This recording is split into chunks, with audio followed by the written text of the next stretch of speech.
Welcome to the Catalyst Sales Podcast. This podcast is designed to help people like you improve at sales and problem solving through process, practice, frameworks, and thinking. I'm your host, Jody Mayberry, and I'm with the founder of Catalyst Sales, Mike Simmons. Hello, Mike. Jody? Well, that intro I just did, that's last month. I did a really long intro. This month, I did a really short intro. How are you feeling about that, Mike? I feel like you've reflected on the length of the last episode, last intro, made some changes, and I'm not sure if I have gratitude or not. We'll find out by the end, but that is a good segue into our topic, which is very fitting for November. We're talking about gratitude and reflection. Mike, what are you grateful for this year? One, I'm grateful for being here. I think just being on this side of dirt is a good thing and just provides so much opportunity to go and continue to do different and learn and share and engage. So I know that sounds like, even as I'm saying it, it sounds much fluffier than I am. But yeah, that is, I'm grateful to be here. I have never heard the word fluffy and Mike Simmons in the same sentence. No, it's not often. Nobody has referred to me as a fluffy teddy bear unless they were joking. There's a rumor you haven't given a hug since 1996. Well, this is one of the benefits of COVID. I was just ahead of the curve. Like we went from shaking hands to fist bumping to hugs to no hugs, and here I am. I'm still standing. And Mike's just always been Mike the whole time. He didn't have to do anything different. The entire time. Well, speaking of reflection, I feel like this time last year, we were talking kind of holding our breath. I don't mean that to be it's not a pun, is it? We were kind of holding our breath thinking, well, when is this all going to pass? And I feel like now we're just at the point where we're like, well, it's time to get on. And that's what I look back at on this last year thinking, yeah, when I travel, oh my goodness, the airports are full, the planes are full. It's hard to get a rental car. People are back out there. All the travel agents I talk to, I hear people are booking vacations at theme parks and resorts and cruise ships. I mean, people are back at it now. So I feel, and in no way am I trying to turn this into a COVID related episode. It's just a reflection on how this year has went. I feel like after people held their breath for a while, said, let's see what happens. The world's just back at it. At least in our country, they're back at it. Back at it. Yeah. And it just, I mean, it's what you've got to do. Like, you just have to figure things out and move things forward. So yeah, figure things out and move things forward. And it's good to see people and folks, as you like to say, back at it. Mike says that because I feel like I have problems with the word folks. It just doesn't feel right. Another word I had trouble with forever, and I finally got past it by saying it a lot, is entrepreneur. I feel like I used to say that improper somehow, but no longer. As another word that you don't hear a lot on this podcast, feel. We don't usually talk about feelings. And we've said the word feel. If you're playing the drinking game at home, I think Jody has said feel 15 times, and you might be 3 sheets to the wind. Well, Mike said fluffy. I did. Well, so what else are we thankful for? So another thing I'm thankful for is just the community of people that I get an opportunity to interact with. And, it was December or January last year where you invited me to Clubhouse. And I had been watching Clubhouse for a couple of months and had been kind of waiting out there for an invitation. I'd been on the list with Clubhouse, and then Jody Mayberry got an invitation and asked me if I wanted to be on, and joined on. And since then, I have participated in a weekly show, which is called Clubhouse Sales Talk Radio. And Jeff DeJoric started this earlier in the year, and there are a number of people who've participated in it. And what's absolutely awesome is the number of people that we see on it every week. Folks like John and Chris and Vicky and Aaron, and then other folks who speak on it. Catherine, Amy, Jeff is there. Chris will speak from time to time. I butchered her name the last time she was on there. Andrea, and I was going back and forth on whether it was not Andrea or Andrea, and I do phonetic spelling. But there are these technologies that we can use to help bring community together, where we engage in really cool discourse around topics that we're passionate about, that we're excited about, problems that we've solved in the past that people are seeing for the first time, and they get to enjoy the experience and the enthusiasm that happens when people engage in conversation with genuine intention. And that is something that I am really thankful about, is that level of engagement we get, because I've been doing it every 2 weeks. And now I'm going to get back into the habit of doing it once a week now that time zones have started to change, and I won't need to get up as early. But yeah, it's Clubhouse is a pretty cool thing. And that community, people that have gotten together there, has been pretty cool. Well, I helped Mike get on Clubhouse, and shortly after I dropped out. I just haven't been involved in Clubhouse in quite a while. And I thought it was really fun at first, and I don't dislike it. I just feel like I talk so much in the course of a day. That's not what I want to do when I don't have to talk, is get on an app and talk. So that's actually something I was really excited about at first, and I'm talking about Clubhouse, lost its enthusiasm for me when I felt like, gosh, and when I wasn't working and I talk so much for the work I do, I was on the app talking, and I just thought, something's got to give, and it should be Clubhouse. So that's why it faded for me. Well, and there are so many people that it's working for, and people are trying to figure it out. So you let those people kind of figure it out, and you move on to the things that work for you. One of the other things that I'm, as I reflect back, and I'm just so irritated with myself that I let this happen over the first, let's say, 6 months of the year. I wasn't focused on my personal health. I just wasn't getting sleep, wasn't working out as much. I realized now that I've started working out again, that I can no longer look at a gym and get in shape. It just doesn't work that way. And that's what happens. I used to think it was bad. When I went from like 30s to 40s, I thought, wow, I really got to work hard to get back in shape. Now that I turned 47 earlier this year, now that I am 47 and getting dangerously close to 50, not only do you have to work really, really hard, the things that worked before just don't work anymore. But I'm thankful that I can still move, and that I can get out and do those things, and that I've got the ability to do that. So that you can find opportunities to hit the reset button and get after it in different ways, and then realize how much you enjoy it. Another thing I'm thankful for, as I keep talking about all the things I'm thankful for. Actually, before I do another one, Jody, what are you thankful for? I'm thankful for you, Jody. What else are you thankful for? Well, I am thankful for us still doing this show together all these years, and we're still at it. And we got to see each other not that long ago, which was nice, in Kansas City, which we turned that into an episode, which was wonderful. So I'm thankful I still get to do this. I mean, my goodness, somebody gets to talk for a living and people listen. That's not a bad thing. It gets into that community thing, like thankful for the people around us. You can surround yourselves with some really cool folks. Like I had a chance to meet Chip Youth for the first time ever. It was, we had different conversations. He'd been on the podcast, and then I got a chance to meet him in person when we were at the Changing Discourse event in Kansas City. I had a chance to see Dan at the event. We had a chance to go out and get some barbecue at some place. And then, I don't know, you went and picked up, I think, 2 cases of sparkling water with just like different flavors and whatnot. And so we got to see what's important to Jody when he travels, and getting cases of sparkling water is important to Jody when he travels. We recorded an episode. We got in a couple of steps.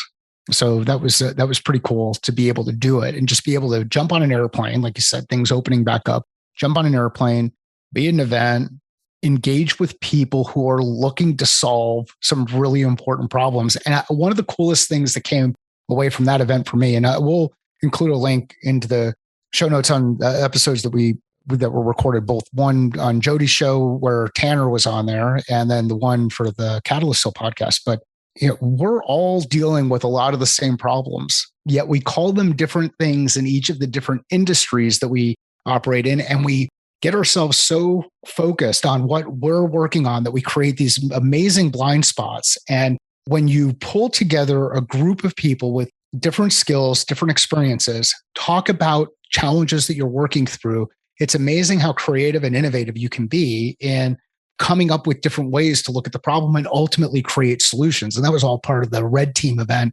The majority of folks that were in that room, it was the first time I was in a room where 90% of the people in that room were in the public sector. And I think it was me and maybe 3 other people who did not have any experience in the public sector. Everything was on the I've done some volunteer work, but other than that, I never worked in the public sector. And I was definitely I was part of the minority in that room. Community service does not count as volunteer work. I did stuff with ESGR. I was the central sheriff for employer support for the Garden Reserve, man. Come on.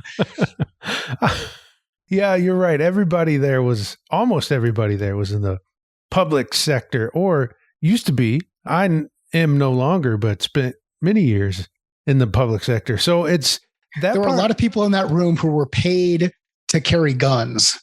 I was not one of those people in the room. So, yeah, there you go. Mike had a good point about that, though, that they call their problem something else, but it's very similar to what the rest of us deal with. Yeah, but Mike was not allowed to have a gun at that event, which was a wise choice. It was a very, very wise choice. Other than I could have gotten some amazing training from some people that were in that room. I actually learned what blading is while I was in that room. And again, you're going to have to go listen to those podcasts to get the detail or get the background behind that. But really good stuff. So, Jody, what else? What else are you thankful for as you reflect on the year? Well, I'm got plenty to be thankful for with my kids. It's good to see them back in school and having a good time. And my kids are both swimmers, so I know that's in your family too. So it's great to see them back in the pool and getting wet and swimming. I always, when I drop my daughter off for swim practice, every time I say, "Don't get too wet," and she just kind of shakes her head. That's a really bad dad joke. It is, but I have gratitude that I get to do really bad dad jokes because it brings me pleasure. It's pretty cool. You see kids grow. Like this is the first year that we've had, our youngest just turned 16 not that long ago. I mean, we're recording this in October or at the end of September, excuse me, and it'll go live in November. But our youngest just turned 16. So you realize that it's not that things get any easier. They just get different with kids. So now he's driving. And we've forgotten how much stress there was when Sean first started driving. And you get to this point where, wow, they're not with you in the car anymore. They're now on their own in the car and they're just going further and further away. And you're thankful that they have those opportunities and that they continue to learn and they continue to move forward. And Sean started over at ASU. So we've got another Sun Devil in the family, which is good. And so, yeah, really lots of cool things that are happening.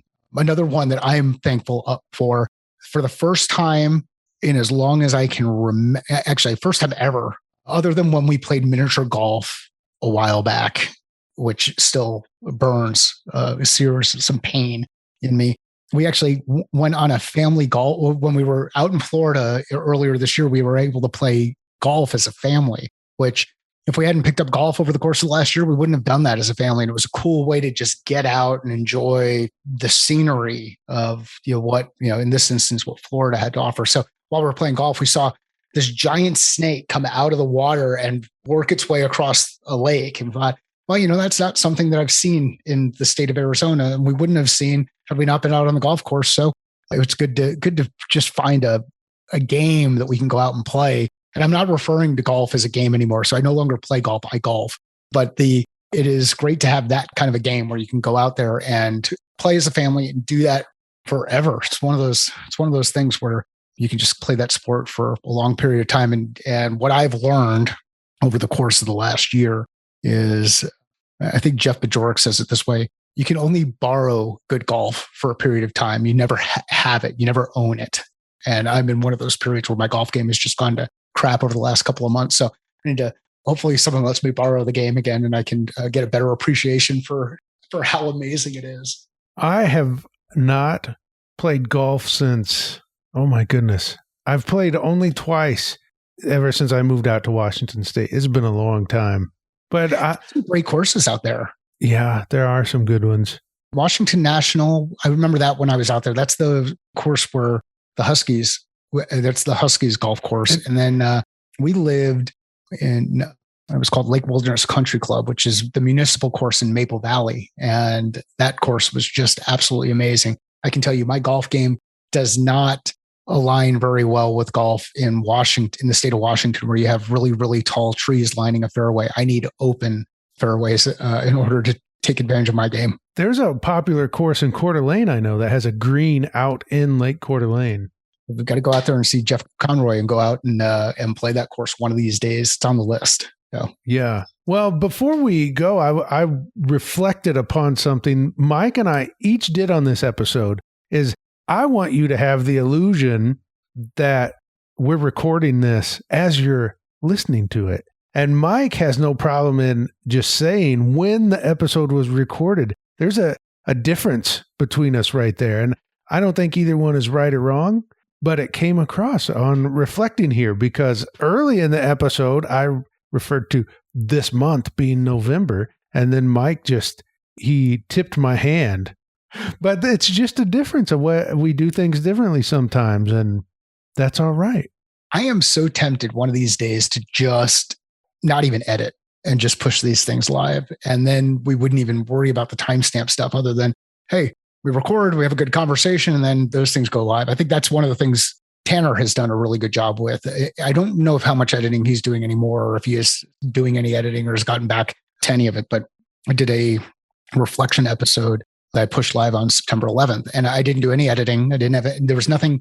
I just hit the mic on and recorded and shared some thoughts and reflected a bit on that afterwards. I thought, wow, there's so many things I missed in that. But I think the point that I would like everybody to take away from this conversation is as awesome as November is and as great a holiday as Thanksgiving is and how many opportunities it provides for families to get together, families to, enjoy some really good food and think about what they've accomplished and what they'll do is going forward.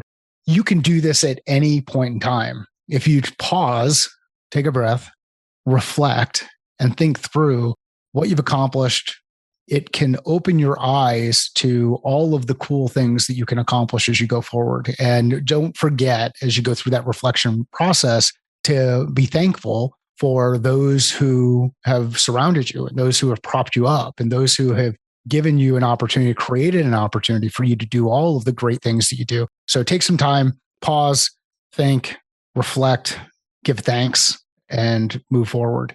My last thing on this episode, Mike, isn't gratitude or being thankful, isn't it a feeling?